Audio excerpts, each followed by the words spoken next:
July 23, 1934, the Southeast Missourian, Cape Girardeau, Missouri. Dillinger, trapped, is slain. Desperado is slain coming from theater. Department of Justice agents spring trap, kill him. Long been sought. Tried to shield identity by removing scars, wearing mustache. Copyright 1934 by Associated Press. Chicago, July 23. Dillinger's dead. He swaggered from a neighborhood theater last night into the raking fire of government guns. Too late, he saw the gleaming steel of the trap set for him. His hand went for his gun. Too late. 3 bullets tore into his body, 1 in the neck, 2 in the body. He staggered, fell. It was the end of John Dillinger. The hour was 10:40 p.m. The place was just outside the Biograph Theater, a neighborhood movie at Fullerton and Lincoln Avenues, on the northwest side, in territory where the blood of many a Chicago gangster has flowed before. Had the climax of this bank robber, desperado, killer's career been prearranged, it could have been no more sensational. There was even an audience loitering about the vicinity of the theater, drawn by the presence of so many Department of Justice agents that for a time some believed a holdup was planned. Dillinger, his hair dyed a darker hue, telltale scars on his cheeks lifted by plastic surgery, gold-rimmed spectacles framing his shifty eyes, his nose straightened, a carefully groomed black mustache adorning his leering lip, and the whorls of his fingertips obliterated by acid, strode through the lobby and sauntered down the street. He passed, apparently without recognition, said Melvin H. Purvis, chief of the Chicago Bureau of the Department of Justice. Purvis, seated in a parked car, moved his right arm in a casual signal. Several agents leaped forward, their pistols glistening in the garish light. Suddenly, the mask of insolence dropped from the phantom freebooter's countenance. He darted into an alley, reaching for a pistol for a duel to the death. As he did so, a 5-shot fusillade cut him down. 3 of the bullets struck him. 2 missed their mark and whizzed into the terrified throngs gathered near the theater, striking the legs of 2 gaping women spectators. The infamous fugitive sprawled on the pavement in a crumpled heap. There was a tense silence. Then the scores of horrified witnesses, the agents, 2 Chicago detectives, and 5 officers from East Chicago, Indiana, rushed forward. A cordon was thrown about the body.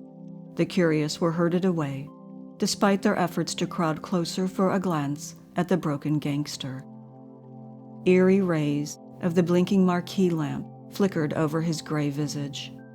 Dark splotches spread over the broad expanse of his silk shirt and natty tie and soiled his flannel trousers and white sport shoes. Sirens shrieked and alarm bells clanged as a patrol wagon, an ambulance, and a number of police squad cars raced up. Mrs. Etta Natalski and Miss Teresa Paulus, who were both wounded in the leg, were carried to the ambulance. Dillinger, still breathing, was placed in the patrol car. Automobilists and pedestrians, attracted by the furor, swarmed by the hundreds. Burly policemen opened narrow avenues through the throngs and the snarled traffic to get the injured to the nearest infirmaries. The vehicle transporting the wounded Dillinger made for the Alexian Brothers Hospital. He died, without word or motion, before medical aid could be administered, at a street crossing en route to the hospital. The body was laid on the green lawn of the hospital. 4 government operatives stood guard. The deputy coroner arrived, and the dead outlaw was borne to the county morgue. Stripped, cold and colorless as marble, the body was put on a slab. A small group gathered. A surgeon spoke. The shooting, which ended an amazing crime career, had struck in the back and coursed up to emerge beneath the right eye.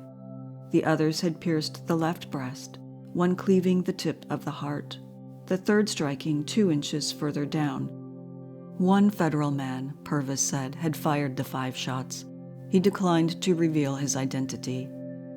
Officials searched through the clothing in one of Dillinger's pockets, into which the lion's share of the estimated thousands of dollars of loot he and his brigands had gathered in daring raids was reputed to have gone, was found just $7.80. The back of his watch contained the picture of alluring Evelyn Frechette, an Indian girl who obviously ranked first among the desperado's many woman friends.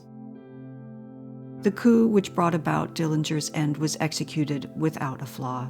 Commendation poured in even during the post-midnight hours. Gratifying as well as reassuring, Attorney General Cummings declared at Washington, Department of Justice agents had known for several days that Dillinger was on the North Side. Purvis learned he planned to attend the Biograph Theater. He selected 15 crack shots. By a grim coincidence, one for each victim of murders attributed to the Dillinger marauders. The source of the information was unrevealed.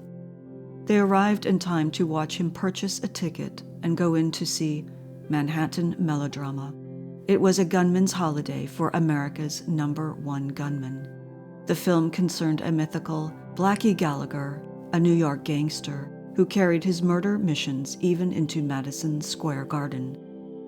Captain Tim O'Neill of the East Chicago, Indiana Police Department, who participated in a gun battle against Dillinger and John Hamilton during an attempted bank robbery there last January, also brought 4 of his men to the show house. The slaying of Sergeant William O'Malley in that East Chicago skirmish furnished the only murder charge against Dillinger. 2 Chicago detectives swelled the force. The federal men were assigned to stations and assumed the nonchalant airs of so many idlers. Purvis gave this official version. I made arrangements to surround the theater with picked men from among my investigators. They were armed only with pistols. No shotguns or machine guns were issued, for I wished no general firing that might endanger passerby.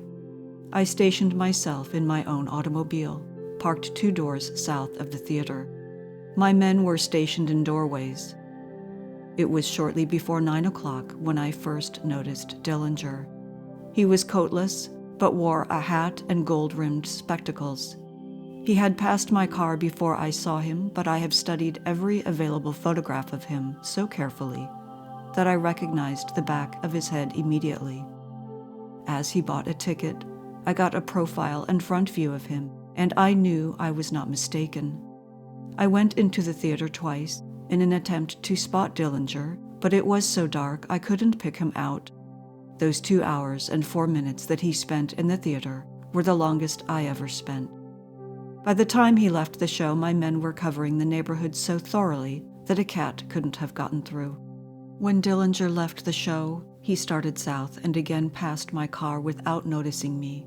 As soon as he had gotten a step past the car, I thrust my right arm out and dropped my hand and closed it, the prearranged signal for closing in. Instantly, my men appeared from all sides.